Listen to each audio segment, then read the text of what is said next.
Le monde dans lequel vous vivez ne veut pas que vous soyez fort.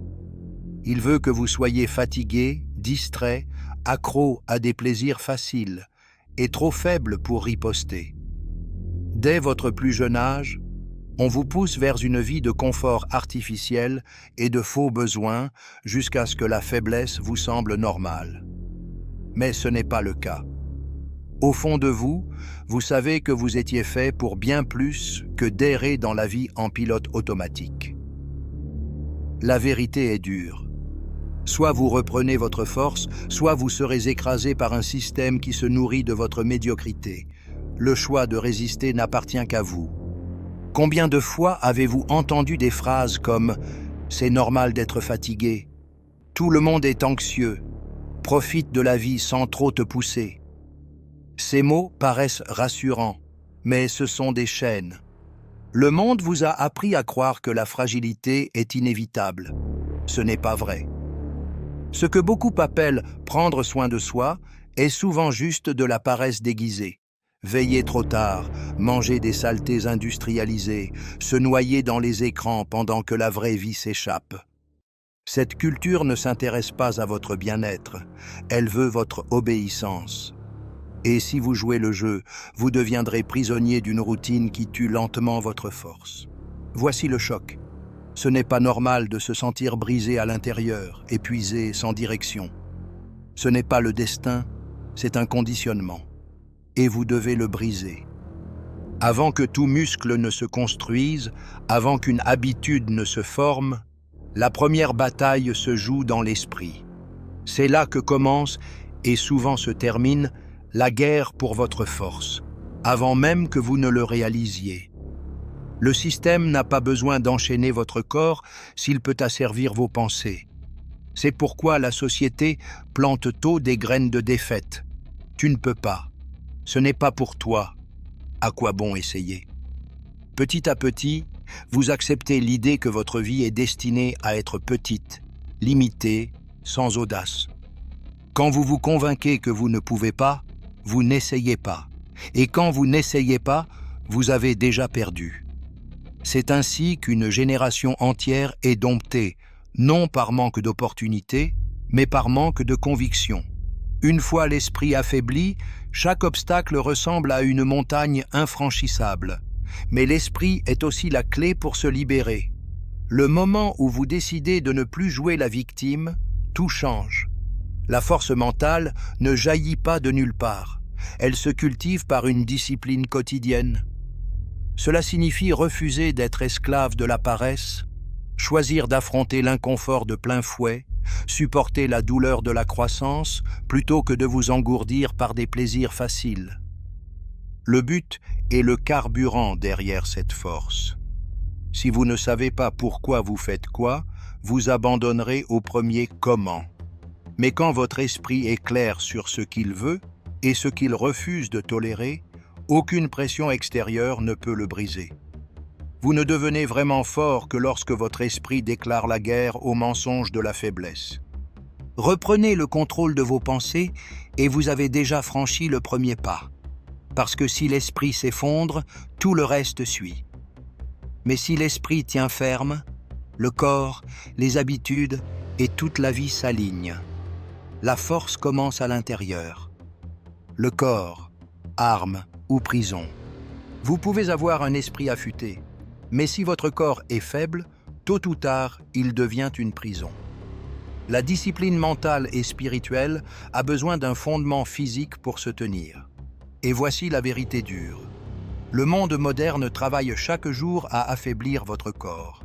Il suffit de regarder autour de vous, de la nourriture industrielle à chaque coin de rue, du sucre et des graisses bon marché partout, des addictions déguisées en mode de vie. L'industrie ne se soucie pas de votre santé. Elle a juste besoin que vous continuiez de consommer, même si ça coûte votre vitalité. Un corps faible crée un esprit faible. Quand vous vivez fatigué, enflammé, vidé d'énergie, chaque décision semble lourde. Se lever du lit ou affronter une journée de travail devient une bataille que vous avez déjà perdue. Et une fois que votre corps est épuisé, vous devenez la proie facile de n'importe quelle distraction, de n'importe quel plaisir rapide qu'on vous propose. Entraîner son corps n'a rien à voir avec l'esthétique. Ce n'est pas courir après un idéal de beauté fabriqué. S'entraîner, c'est survivre. C'est transformer son corps en arme contre la faiblesse. Chaque répétition à la salle, chaque kilomètre parcouru, chaque discipline physique est un acte de rébellion contre la culture de la mollesse. L'exercice t'apprend à endurer la douleur, à traverser la fatigue, à refuser d'abandonner quand tout en toi crie d'arrêter. Il forge le caractère. Tu n'as pas besoin d'être un athlète d'élite, mais tu dois bouger, construire de l'endurance. Une vie sédentaire est une lente condamnation, et ceux qui ne la voient pas sont déjà en train de perdre du terrain. Un corps entraîné, c'est ce qui permet à l'esprit de rester fort quand la vie devient lourde. Tu ne peux pas tout contrôler dans la vie, mais tu peux contrôler ce que tu fais de ton corps. Traite-le comme une poubelle et il te trahira. Traite-le comme une arme et il te portera. Le corps est la base visible de ta force invisible. La guerre invisible de l'attention. Nous vivons à une époque où la véritable monnaie n'est plus l'argent, c'est l'attention.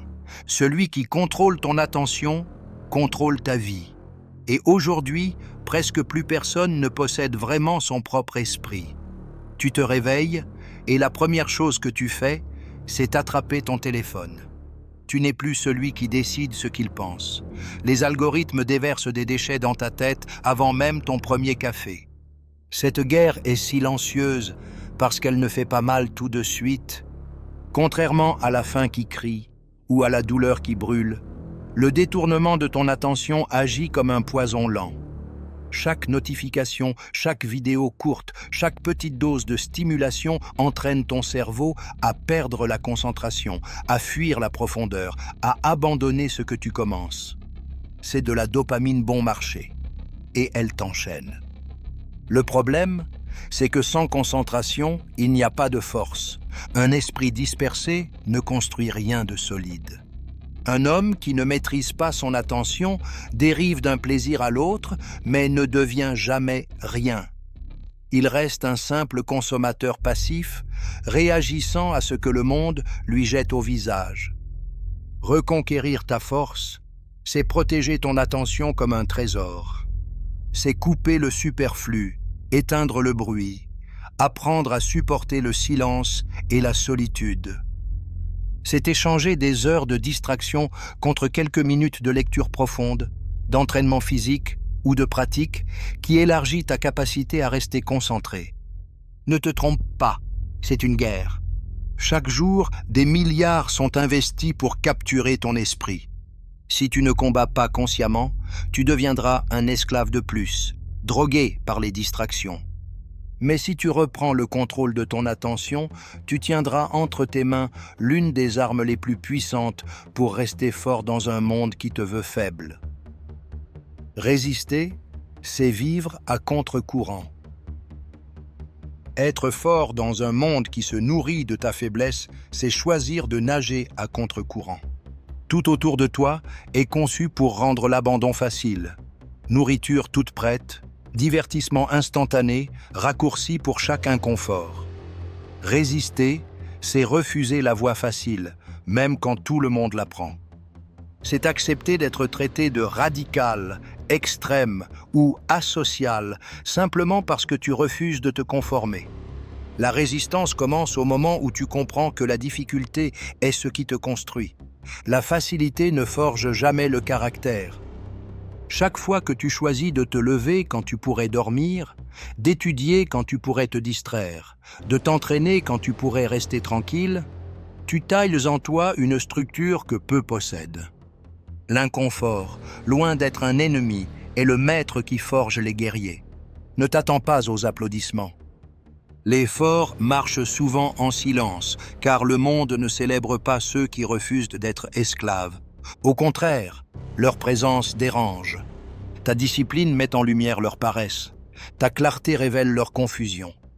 C'est pourquoi résister, c'est aussi supporter la solitude de ceux qui ne comprennent pas ton choix. Pourtant, cette solitude est la marque des bâtisseurs. Le courant emporte la foule vers la même destination. La faiblesse, la conformité, la médiocrité. Les résistants, eux, nagent à contre-courant et atteignent des rivages que la plupart ne peuvent même pas imaginer. Le monde a besoin de preuves vivantes que la force est possible, mais n'attend pas qu'il te rende la route facile. Résister, c'est se lever chaque jour en sachant qu'il y a un prix à payer. C'est porter le poids d'être différent. Mais ce poids, c'est celui qui te rend incassable. Parce que choisir la force, c'est choisir la liberté. Et c'est la plus grande insulte que tu puisses faire à un système qui rêve de ta soumission. Parler de force sans la pratiquer n'est que du bruit vide. Si tu veux reconquérir ton pouvoir dans un monde qui te préfère faible, il te faut des actions quotidiennes, simples et non négociables. Premièrement, détruis les croyances limitantes. Chaque fois que tu penses « je ne peux pas », remplace-le par « j'essaierai jusqu'à y arriver ». L'esprit se dresse par l'habitude. Deuxièmement, discipline ton corps. Fixe-toi un minimum sacré, entraîne-toi 3 fois par semaine, marche tous les jours, élimine les poisons inutiles de ton alimentation. Troisièmement, protège ton attention. Désactive les notifications. Impose-toi des heures sans écran. Lis chaque jour quelque chose de profond. Quatrièmement, choisis l'inconfort productif. Prends des douches froides. Lève-toi plus tôt. Ose les conversations difficiles. Ce sont ces petites batailles qui construisent les muscles de l'âme. Ne cherche pas la perfection, cherche la constance. La force ne naît pas de l'inspiration, mais de la répétition. Personne ne mènera cette guerre à ta place. Le monde préfère te garder faible, distrait, facile à manipuler. Mais le choix est devant toi. Accepter la fragilité comme un destin, ou reconquérir la force comme un choix. Il n'y a pas de juste milieu. Chaque jour où tu choisis le confort bon marché, tu cèdes une part de ta vie. Chaque jour où tu choisis la voie difficile, tu avances vers la liberté. N'attends pas le moment parfait.